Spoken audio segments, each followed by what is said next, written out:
We're joined by Chris Broussard. Good morning, Chris. Good morning.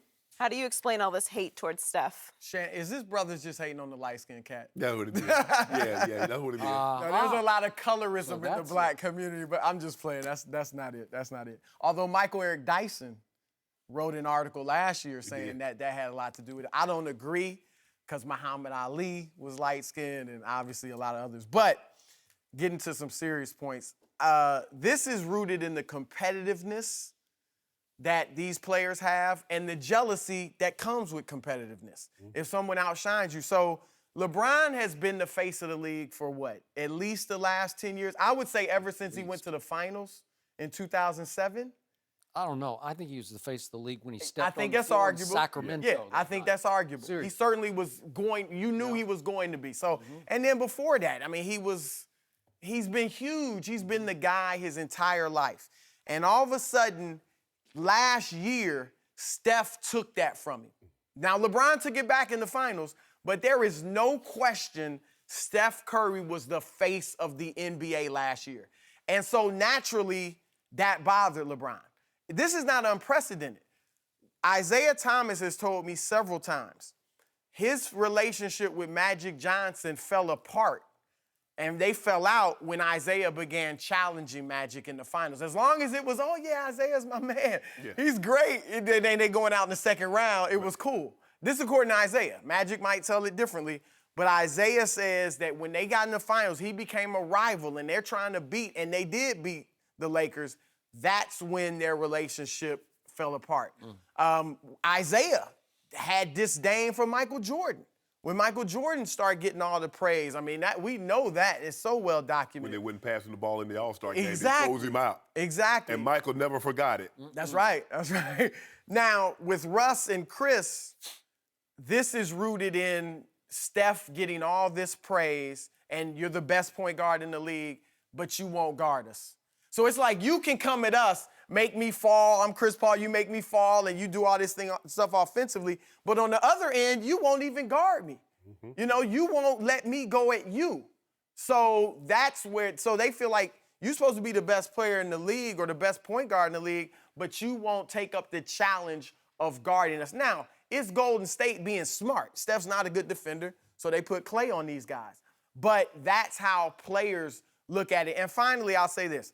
The analytics media love Steph. Steph is the poster child for analytics basketball. Three-pointers over twos. Science and data over physicality. He's not fast, he's not quick, he's not strong, but he shoots the three like the analytics say you should, and he overwhelms all that physical stuff. So I think the analytics-driven media does fawn over him a little too much, and that players are like, come on. So I think that's where it all stems from. This Steph Curry is an unknown phenomenon to the NBA. Because if you go back, think about the players that really, really captivated the attention of the fans. You had the power of Wilt, and then you had Dr. J flying through the air. Then you had Michael. Now you had the freight train that is LeBron James. And now you get a guy that he can't even dunk. You got a guy that all he does is shoot threes. He can dunk, but he Look, it's not power dunk. Yeah, I mean, so now all of a sudden he ain't got no posters with him dunking. No. All his posters are him shooting threes. Dr. J, everybody wanted to be Dr. J. You wanted to fly through there. Everybody wanted to be Mike. Now everybody want to be Steph. Everybody want to shoot threes. I don't care nothing about dunking anymore. I don't need to dunk. Steph Curry is proving that, you know what, you can just be a 6'2", 185-pound guy and still go make $40, $50 million a year shooting the basketball. You have to say, he revolutionized the way the game was played. Yeah. No question. No question. Yes. Right? And He giving a lot of people excuse me. And Chris, I agree with you. When someone starts to challenge me for my throne, that's going to make me uncomfortable. And I'm going to build up a dislike for you because I'm going to go at you every time I go.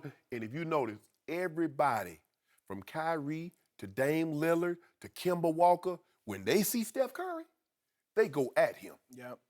They try because okay, oh, you the guy. Oh, you the two-time MVP? Well, that's just for offense because you don't play any defense.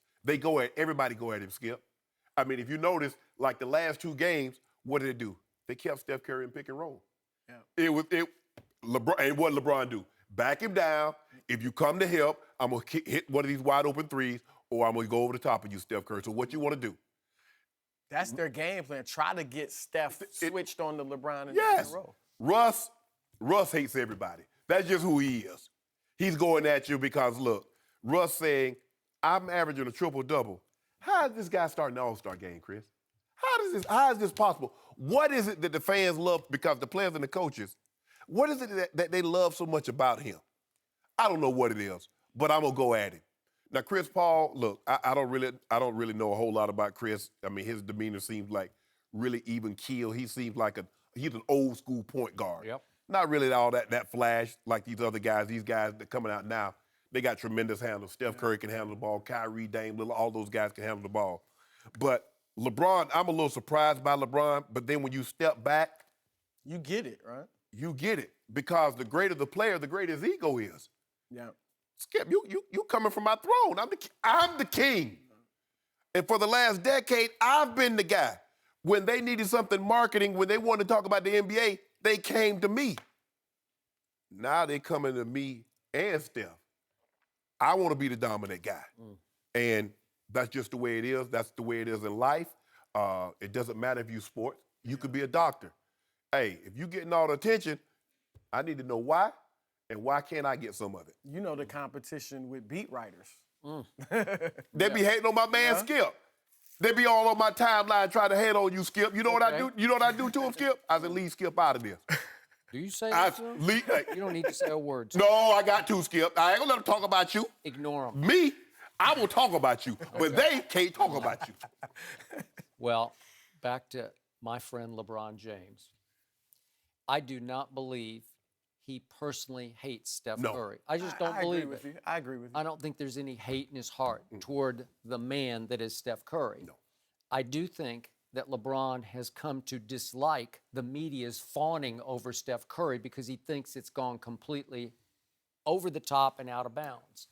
And it has blindsided LeBron, and we talked about this before. I loved Steph before the draft, but I told Shannon earlier, I didn't see this coming because who could have seen this coming? I agree. Even in the first 4 years in the league, he had all the ankle issues, and it looked like it might derail his entire career. And I don't know how they fixed him, but they did. And now he doesn't have any ankle issues that I'm aware of. He's got knee issues, but he doesn't have ankle. And all of a sudden, from nowhere, came this force of a three-point shooter, and I think it took LeBron by surprise because, remember, LeBron once went out of his way to watch a Steph game at Davidson because he'd become such a big fan of Steph, cute little Steph shooting those threes. And he took him under his wing, my little brother, in those first 3 years. And all of a sudden, little brother, wait, he just won back-to-back MVPs, and he was the first unanimous MVP, and he's revolutionized basketball, and he's a threat to my preeminence, both commercial and on the court. Right, wow, I told Shannon earlier, so there's a new commercial out, Chase Bank. Serena's playing ping pong against, it's Steph. See, when I first saw it, I thought, well, that should be LeBron. Again, there may be some tie to, like you said, American Express or whatever, or maybe LeBron wanted too much money to do the commercial. But it just struck me that the greatest female tennis player should be playing ping pong against the face of the, well, now I don't know, it's Steph, right? Whose jersey is the most popular? It's not LeBron's. And the thing is, I don't think, and we'll get to this later, but Steph's not the face of the league this year. LeBron took it back in the finals, but the presence of Durant there has kind of taken that away from Steph.